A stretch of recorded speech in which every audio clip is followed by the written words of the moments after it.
then and turn to God so that your sins may be wiped out. The times of refreshing may come from the Lord, and that he may send the Christ who has been appointed for you, even Jesus.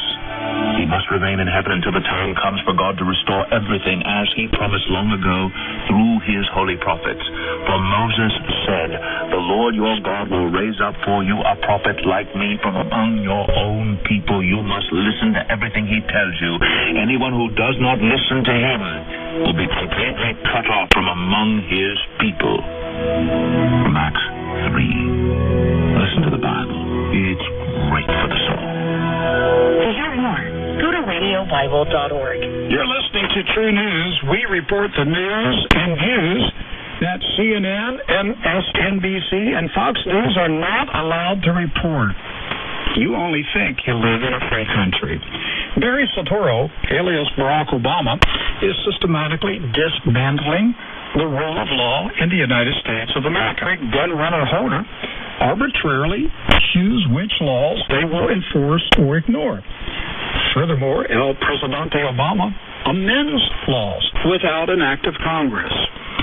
As this newscast has documented many times over the years, Mr. Obama's own suspicious identity would prohibit him from receiving a security clearance to be a janitor in a federal government warehouse.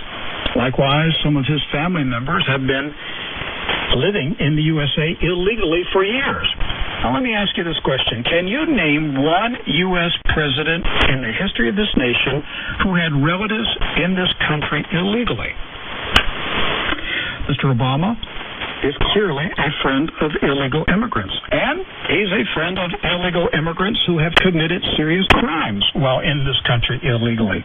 His regime recently released from prison over 36,000 criminal illegal aliens last year. Jessica Vaughn is on the telephone to discuss this outrageous act of lawlessness. She is the Director of Policy Studies for the Center for Immigration Studies, an independent nonprofit research organization that provides documented information about the impact of both legal and illegal immigration in the USA. Jessica, welcome to TruNews. Thanks so much. I'm glad to be here. Yes. 36,000 convicted illegal aliens released from federal prison last year. Now, we're not talking about people convicted of being in the country illegally. We're talking about illegal aliens convicted of serious crimes, right? That is exactly right. These are people who were in the process of being deported and had other criminal convictions, and the Department of Homeland Security, or ICE specifically, which is the Immigration Enforcement Agency, let these people out of their custody for a variety of reasons, and has been telling us for years that it only does this in cases of minor criminals or so people can rejoin their family, or for other reasons that we should not be alarmed. But as it turns out, many of these individuals did, in fact, commit very serious crimes, what most Americans would consider to be very serious crimes like murder, sexual assault, kidnapping, drunk driving, and all sorts of other felonies and misdemeanors alike. And the sheer number of people being let go, it's about 100 a day, should really alarm anybody that's concerned about either safety in their community or the rule of law and the integrity of our immigration laws. We're not talking about jaywalking or littering. We're talking about murderers released by Homeland Security back onto the streets of the United States. And not only murderers released into this country, but murderers who were here illegally to start with. Why would Homeland Security, this giant agency that's supposed to be protecting the homeland, why would they release hardened criminals? Well, a variety of reasons. In about 8% of these cases, a couple of thousand, they were released because the home countries of these convicted criminal aliens would not accept them back. and they would not issue travel documents. So rather than put pressure on these countries, our Department of Homeland Security says, oh, well, guess we can't do anything about that, and they let them go. So the home country doesn't want these bums back, so Mr. and Mrs. Law-abiding American citizen has to take them into their town.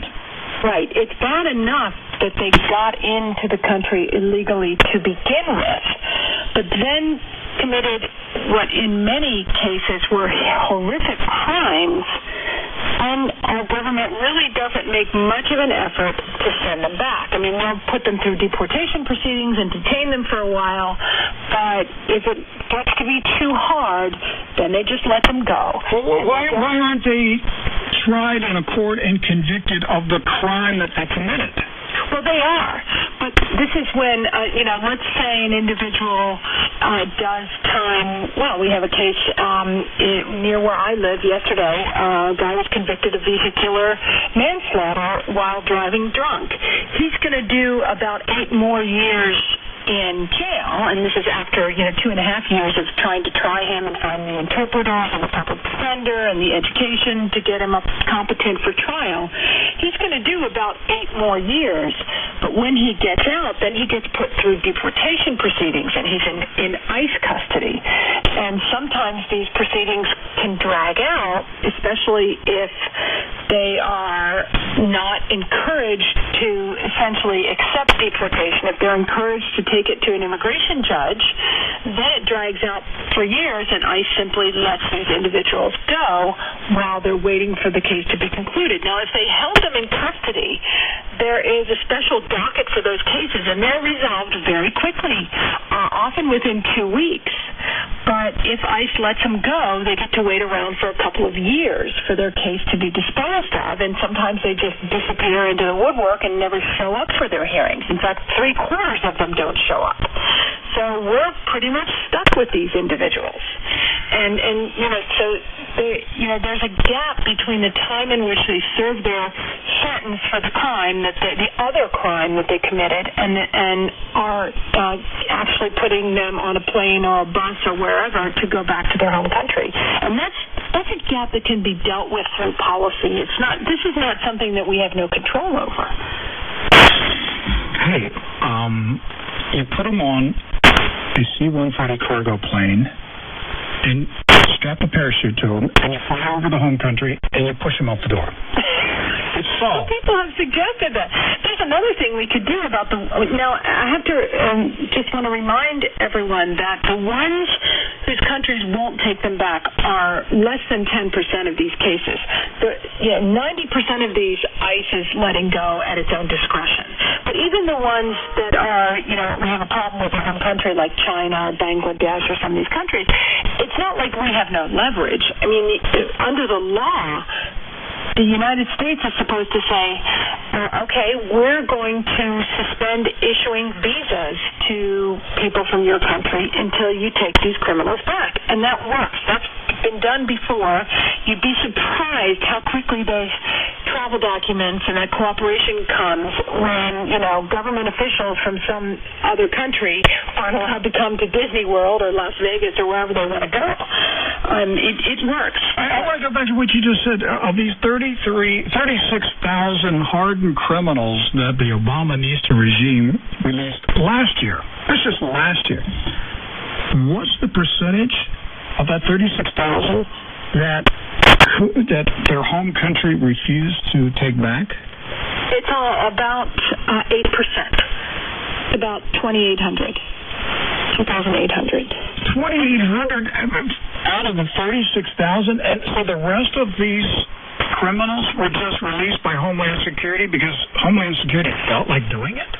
Well, because they didn't think it was important to detain them. And sometimes that's because there is a campaign going on nationwide. It's called Not One More Deportation. And a lot of immigrant advocacy groups have been sponsoring protests and hunger strikes, and sometimes they chain themselves to fences around ICE detention facilities, and they write petitions and they say such and such an illegal alien who's in immigration detention has a family, and they miss him, and he's not really a bad criminal, so, you should let him go. And ICE often does, just because of the protests. Lots of these individuals are in that category. We don't know exactly how many are in which category because ICE hasn't released that information, but a lot of members of Congress have started asking for it, and so I'm hopeful that they might disclose it. They really should disclose what was the justification for releasing these individuals, because I don't care how many children a convicted murderer has. I can't think of a possible justification for letting that illegal alien who got convicted of murder back into any U.S. community. The Center for Immigration Studies, the organization that you work for, they have a report, Catch and Release, that's on the website, and the numbers that you include of this 36,000 criminals, illegal alien criminals released by Obama. It includes 193 homicide convictions, 426 sexual assault convictions, 303 kidnapping convictions, 1,075 aggravated assault convictions, 1,160 stolen vehicle convictions, 9,187 dangerous drug convictions, and 16,070 drunk or drugged driving convictions. These are serious criminal offenses, and now these people are walking the streets of America, and basically they know they got a get out of jail free card. You don't have to worry about being in the country illegally. They don't have to worry about committing a crime. The President of the United States will get them out of jail. Exactly right. It's a get out of jail free card. And, the President is putting the interests of these convicted illegal alien criminals ahead of the interests of their victims and their future victims, because we know there will be future victims. We know that from experience in law enforcement and from a study that was done back in 2012 by the U.S. House Judiciary Committee that found that 26,000 illegal aliens who were let go in a different time period. It was back in 2008 to 2010. Those 26,000 released illegal aliens went on to commit 58,000 new crimes in just a short period of time, and many of those crimes were worse than the ones that they had originally been arrested for. So, this is a predictable tragedy waiting to happen. Jessica, it's understandable that churches, religious organizations that have a leftist viewpoint, they're primarily concerned about social justice and so forth. It's understandable that they would be with Mr. Obama pushing for the release of illegal criminals, illegal immigrants, and pushing for amnesty and so forth. But in the past year, we have seen a sizable number of conservative evangelical church leaders, denominational leaders, such as the Southern Baptists, some of the mega church pastors, who have publicly endorsed Barack Obama's call for amnesty. Are you surprised by this development? Well, I am surprised in one sense, because we know from public opinion polling that we have done of voters in the flocks of those pastors and church leaders that the people in their parishes are not in favor of this amnesty. At least that's what they've told the pollsters who did this research for us, that these leaders are really out of touch with their flock in that sense. Why they've chosen to go along with this amnesty push, I don't know. Only they can answer that question.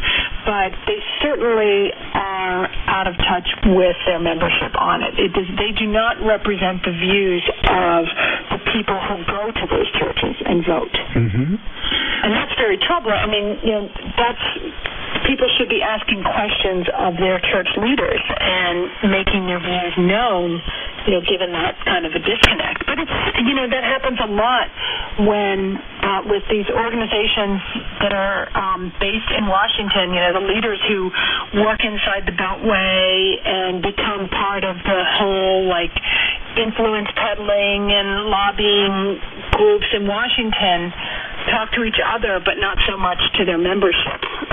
The same is true of the unions, where many of the union members, the working people, do not want to see their wages lowered or more competition by doubling immigration or doubling the number of guest workers. Or, they don't want to see an amnesty. They don't want to see their taxes go up. And yet the union leaders have, become part of this whole push for an amnesty. Do you think the Obama administration is lawless? Yes. At least with respect to immigration enforcement and, immigration policy in general. They simply pick and choose which parts of the law they want to enforce. They've pretty much rewritten huge sections of the law and ignored other major provisions in the immigration law. And yet, when it comes to releasing murderers and rapists back into American communities, all of a sudden they're saying, we have to. Our hands are tied because of, this other country not taking their citizens back. And they're getting ready to relax enforcement of immigration laws. Again, they're preparing to put further restrictions on what ICE officers can do. And, immigration enforcement has declined by about 40% in the last couple of years in the interior. And meanwhile, there is a crisis in South Texas with, what's almost going to end up to be like another Mariel boat lift, with tens of thousands of people coming illegally to the ports of entry in South Texas. Instead of sending these people back, they are being transported up to an Air Force base near San Antonio, Texas, to be released, into communities all over the country. Because this administration simply does not want to enforce immigration laws. It wants to invite whoever gets here to stay. Alabama Senator Jeff Sessions said last month that Mr. Obama is systematically dismantling the law enforcement of this nation. To me, an accusation like that by a U.S. Senator is grounds for impeachment. Those are strong words, but the president is systematically dismantling law enforcement. I think that's an accurate characterization of what is happening within immigration enforcement in particular. There are directives that tell ICE officers that they are not to make immigration arrests for about 90% of the illegal alien population. And in fact, I know of ICE officers and have spoken with them who have had disciplinary action against them for enforcing the law. There was a case in Texas where an illegal alien was arrested for assault, and he was being held in a local jail, and the ICE officer went to that jail to pick him up, brought the person back into ICE custody to an immigration holding facility, and this illegal alien said that he qualified for Obama's dream amnesty because he was under the age of 31. That was an amnesty that the president did in August of 2012 for illegal aliens under the age of 31 who supposedly were brought by their parents, although nobody really verifies that. So this criminal alien says, I qualify for Obama's dream amnesty.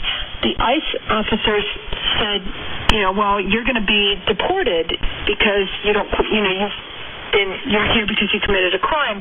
The illegal alien tried to escape and assaulted the ICE officer in the process, injuring him so that he had to be off the job for several weeks. So instead of putting this criminal alien into deportation proceedings, A, because he's illegal, B, because he committed a local crime, C, because he assaulted a federal agent, which is a felony, the the ICE agent supervisor put the ICE agent into disciplinary action and took him off the job because he said you tried to arrest and deport someone who claimed to be eligible for this amnesty. So it's twisted. It's completely backwards. And it's sending a message to all the conscientious Border Patrol officers and ICE officers not to enforce the laws, or you're going to be in trouble. Well, final question, Jessica. Do you trust House Speaker John Boehner and House Majority Leader Mickey Cantor to do the right thing regarding immigration? No. The Speaker and Mr. Cantor want to push through basically another version of the Senate candidate bill, which is a mass amnesty, which they call legalization, so as not to use the amnesty term, a doubling of legal immigration, and a doubling of the number of foreign guest workers who would be admitted every year. That's what they want to do and are looking for an opening to get it done, and it's going to require a united front among those members of Congress who are opposed to this, which is going to happen only if their constituents start letting them know that this is, what they think about that.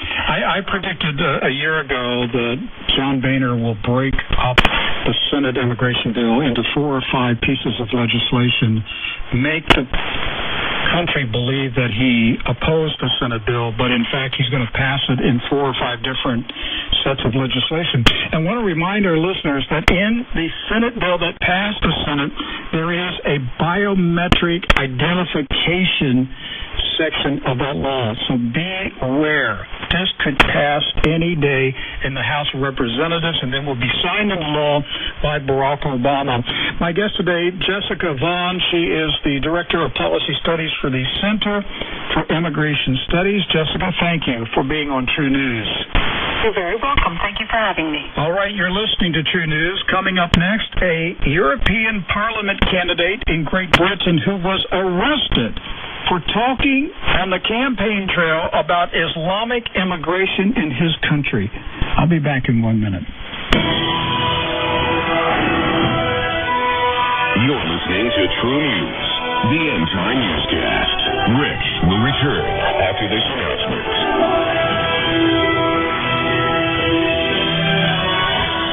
God knows your heart, and all the praise in the world can't cover up what he sees inside.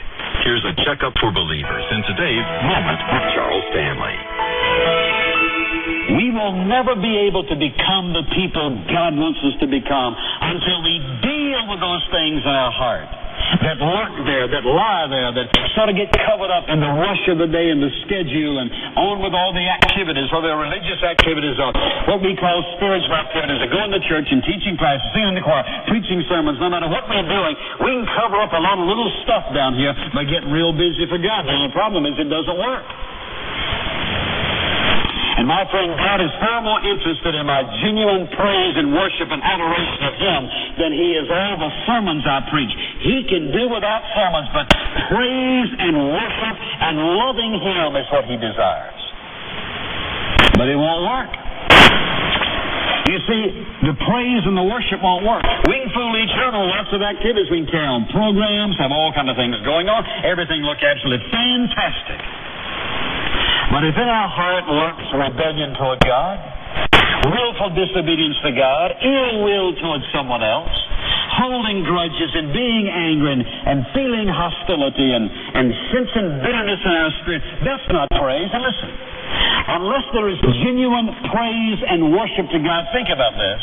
Unless it's genuine, when we come together, God is not impressed. And God is not going to bless what we do unless our hearts are right.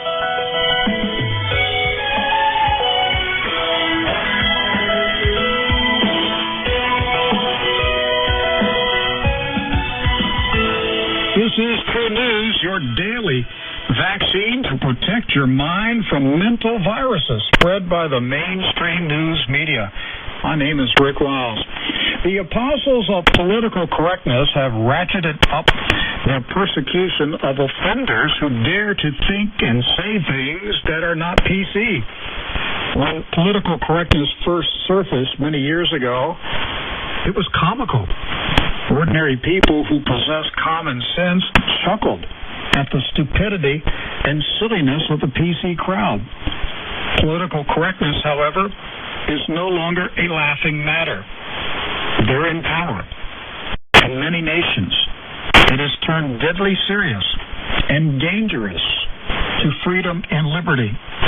In the USA, we see it in the forced resignations and firings of people who publicly speak against same-sex marriage.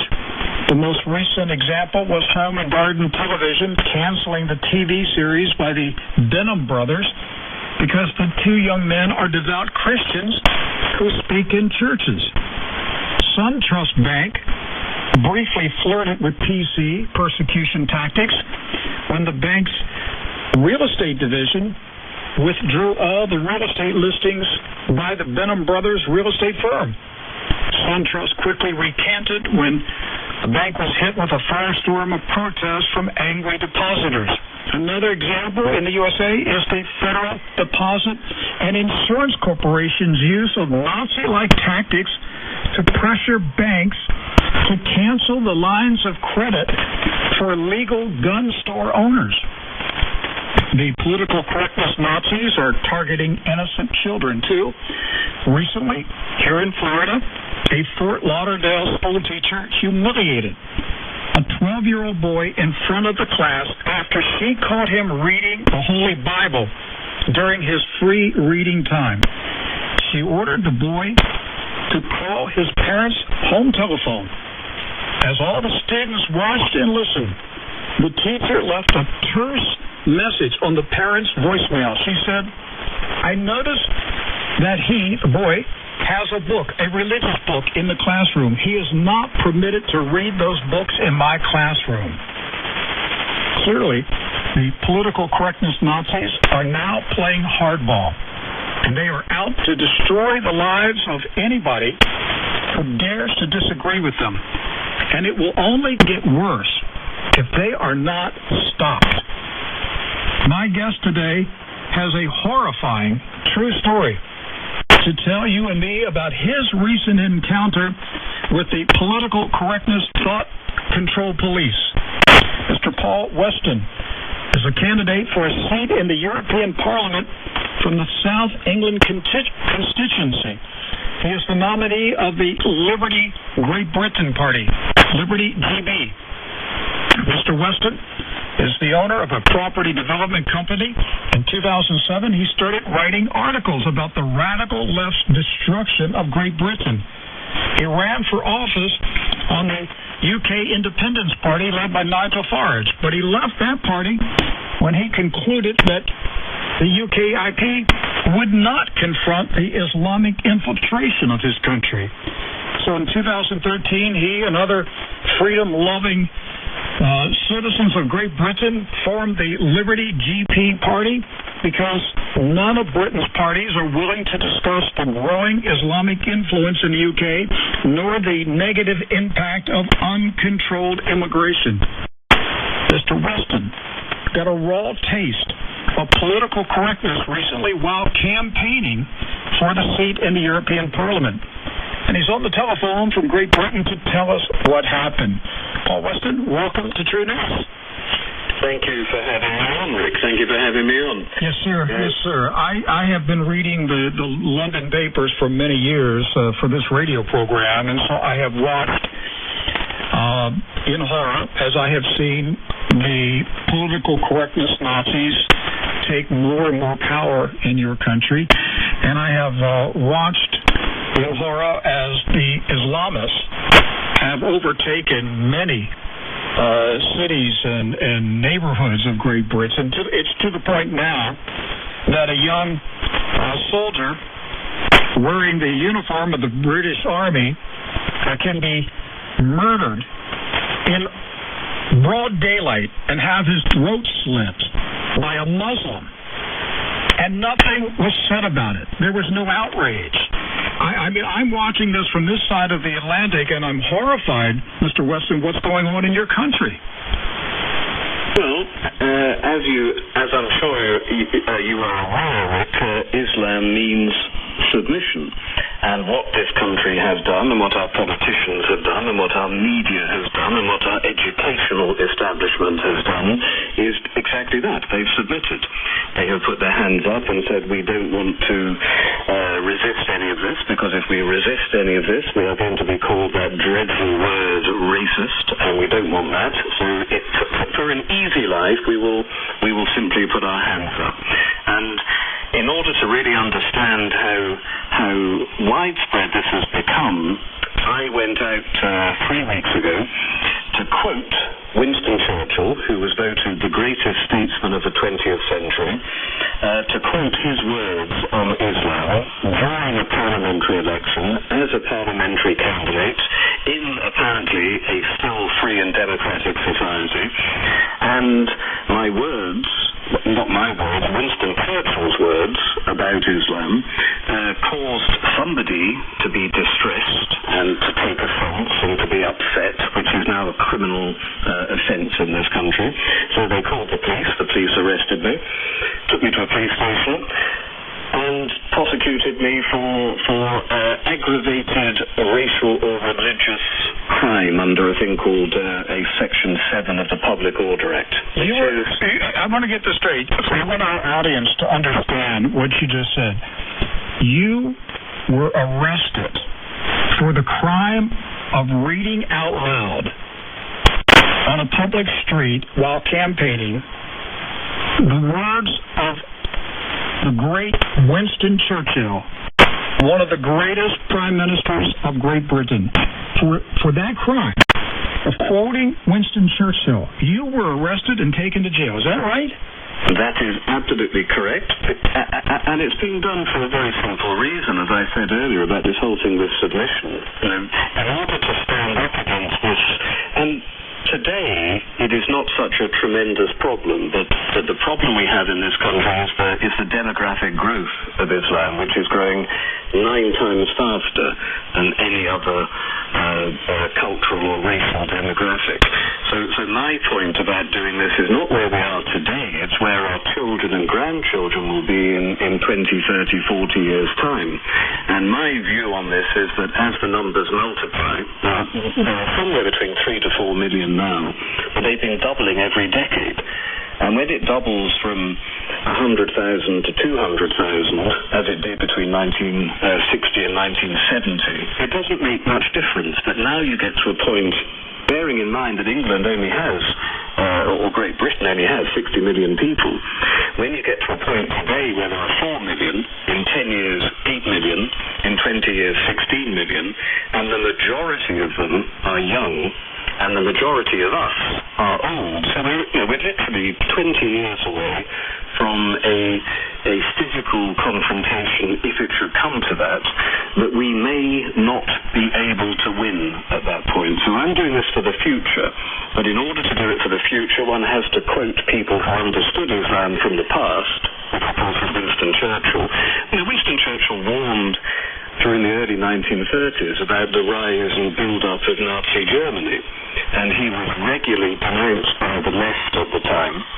And his words today about Islam are similar to his words about the threat of Nazism in the 1930s.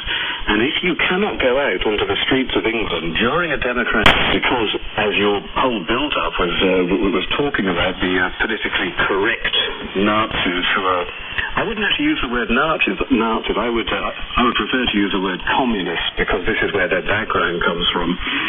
But these people are absolutely intent on shutting down any mention of race, culture, or religion. And the point, I'll be very quick about this, Rick. The point about it is that the British working class were intended to bring about the revolution, the Bolshevik revolution.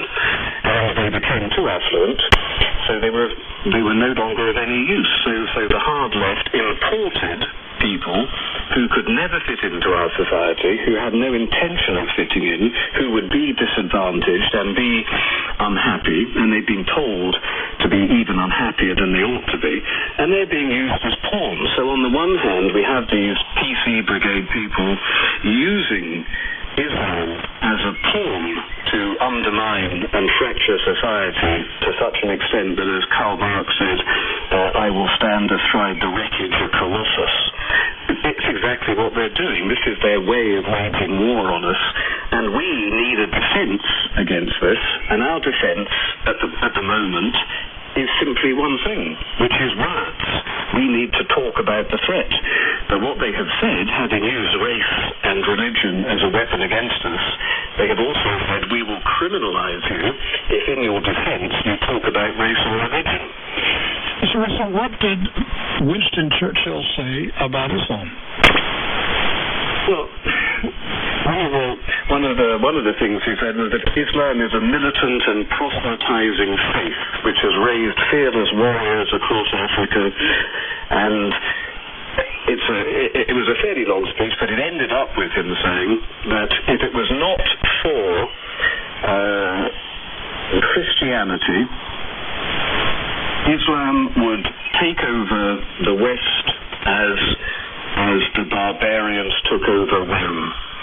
And he specifically talked about the fact that the arms of Christianity was the only thing holding back the rise of Islam in the West.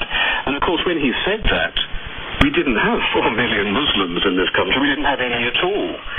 So Winston Churchill today, if he was here now, would simply not even begin to understand what had happened to this country.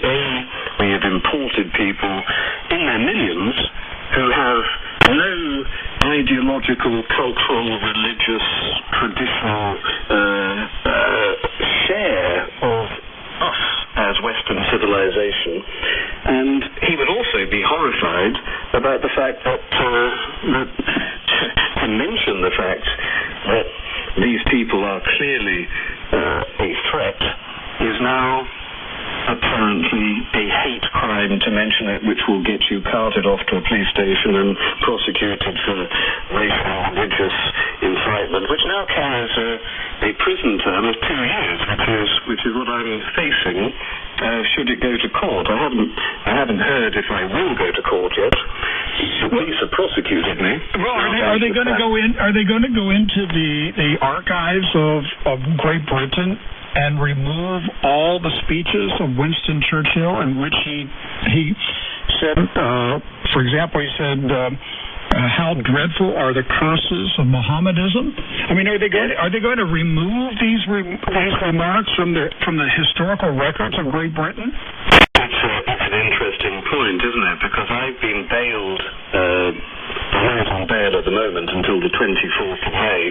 On the 24th of May, I will find out if I'm going to be prosecuted. Now, if I were to be prosecuted, and if I were to be found guilty, then clearly the River War, which is where that quote comes from, which is a Churchill book, would presumably have to be removed from general sale because it is a hate book inciting religious and racial hatred.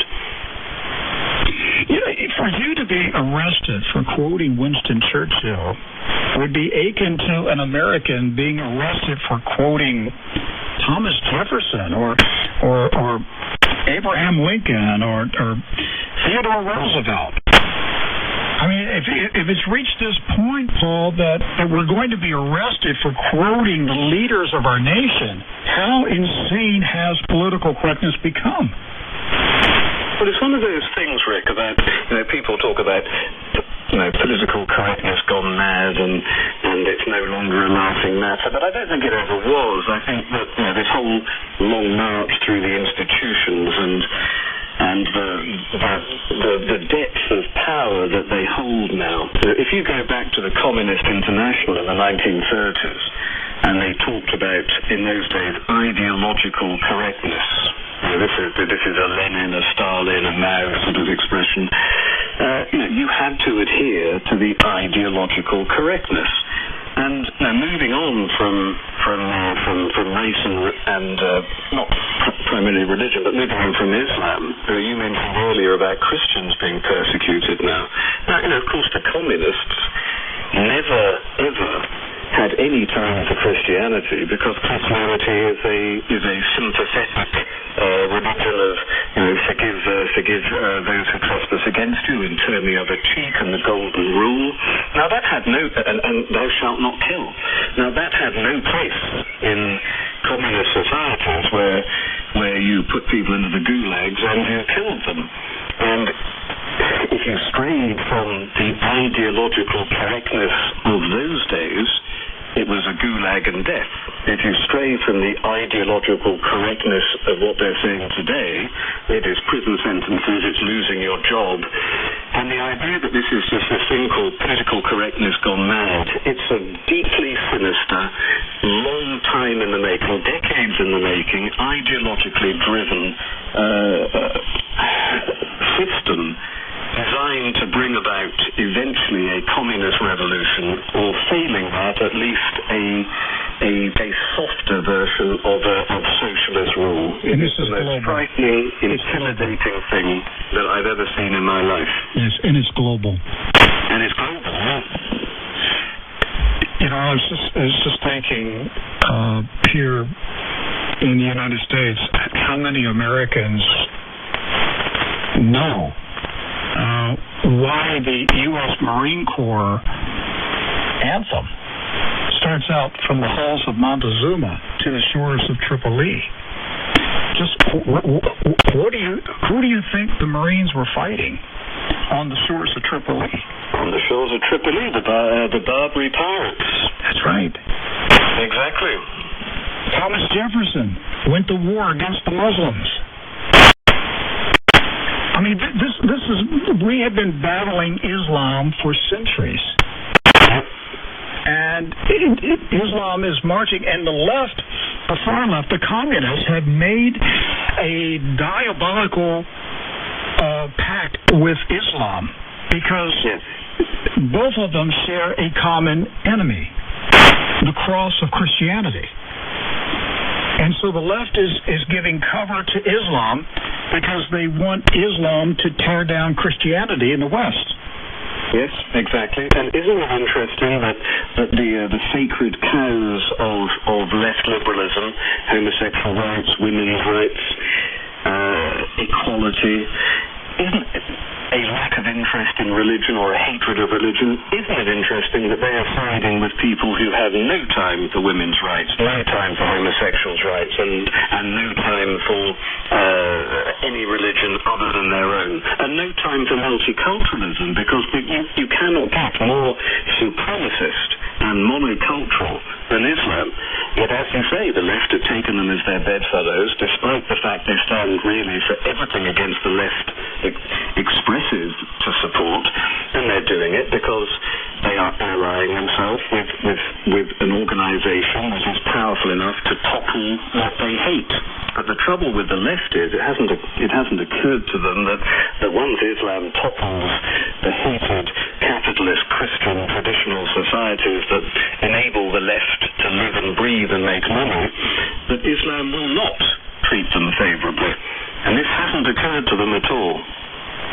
No, but they're going to discover when they fall to the Islamic sword. Exactly. And here am I, this supposedly a sort of right-wing person. I'm not against homosexuals, but I'm not a fan of homosexuals. I am not against feminism, but I'm not a fan of feminism. Under Islamic rule, all I would have to do is grow a beard, get myself 4 wives, and live perfectly contentedly. Whereas they, the left, would be absolutely horrified at living under Islamic rule.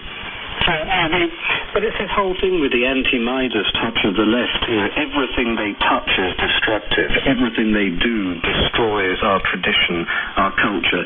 And the worst thing about the left is that they talk about the fact that they exist to promote the interests of the disadvantaged. But the disadvantaged are the young, the unborn, the poor, the inadequate, the women, the homosexuals, all of the life under Islam. Yet every single thing that the left have done in terms of education, in terms of marriage and morality, and everything they've done has ruined the life chances of the disadvantaged. If you're rich, successful, it doesn't matter about the left. You can override all the stuff they're doing. If you are not fortunate enough to be in that position, then the left will simply use you and abuse you and keep you and manipulate you down to keep you down there, because they need you to keep on voting for, in my case, the Labour Party, in your case, the Democrats. They are deliberately, for example, Thomas Sowell in the States, that wonderful man Thomas Sowell, yes, wrote something a few years ago about some schools that he was setting up, which were designed specifically for African American children without fathers, which sadly, of course, is the majority of them. And they were sent into these schools. They were disciplined and they were taught, and they were fantastically successful. The left educational establishment hates them. As far as they're concerned, Thomas Sowell is just intent on turning out a whole generation of Uncle Toms, because they are going to be successful. They will become middle class. They are no longer of any use to the left. And this is the immorality, the evil, the wickedness of the left. One question remaining. I've got about 1 minute remaining.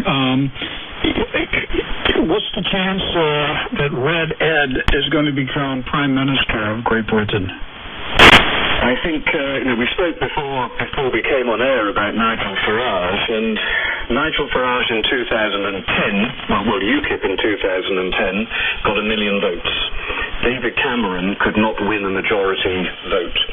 In 2015, we are looking at somewhere between 6 million to 8 million votes for UKIP. The majority will come from the Conservatives. That will destroy the Conservatives under our first-past-the-post voting system. UKIP won't get any seats. The Conservatives will lose a lot of seats. Labour will win a lot of seats, and Red Ed will be Prime Minister in 2015. So there's a high probability Great Britain may have its first Marxist communist Prime Minister. I think that unless David Cameron does a deal with Nigel Farage, we will have Red Ed. My guest today is Mr. Paul Weston. Please pray for him. His hearing is coming up next week. Facing criminal charges for the crime of quoting Winston Churchill and what Mr. Churchill said about the horrors of Islam. Please pray for Mr. Weston. Thank you, Paul. Appreciate you being on TruNews today. Thank you so much for having me on, Rick, and good luck with what you're doing. Hey, Dan Duvall has an awesome program tonight on Revelation Ready. Dan, who is your guest? Tonight on Revelation Ready, we'll be talking with Dr. Peter Hammond about the Rwandan genocide in light of the fact that we are now in the season of the 20th anniversary of this horrific event. He is going to give us the truth about what happened and lessons that we need to learn from this event. All of this tonight on Revelation Ready. Thanks, Rick. Hey, make sure you tune in to Revelation Ready with Dan Duvall every Monday through Friday on international shortwave frequencies 5850 and 7455. And I think we're now putting Revelation Ready on Blog Talk Radio immediately following the TruNews program. And eventually we're going to get this on our website so that you can hear Revelation Ready from our website. Listen, there is no program, I'm biased about this, but there is no news program anywhere in the world like TruNews. We're telling it like it is. We don't hold back, and we're not afraid, and we're just telling the people the truth about what's happening in the world, and we're trying to get Christians to stand and be prepared for the times that are coming upon this earth. We will be victorious, but we've got to get our act together. The spirit of Antichrist is here, but the church will be triumphant. God bless. I'll see you tomorrow. This is World Harvest Radio. the international voice of LaCie Broadcasting Corporation. WHRI is broadcasting from Cypress Creek, South Carolina, in the United States of America. Please visit our website at WHR.org. For schedules and QSL response, send your reception report to Post Office Box 12, South Bend, Indiana, 46624, USA. Thank you for listening to World Harvest Radio International.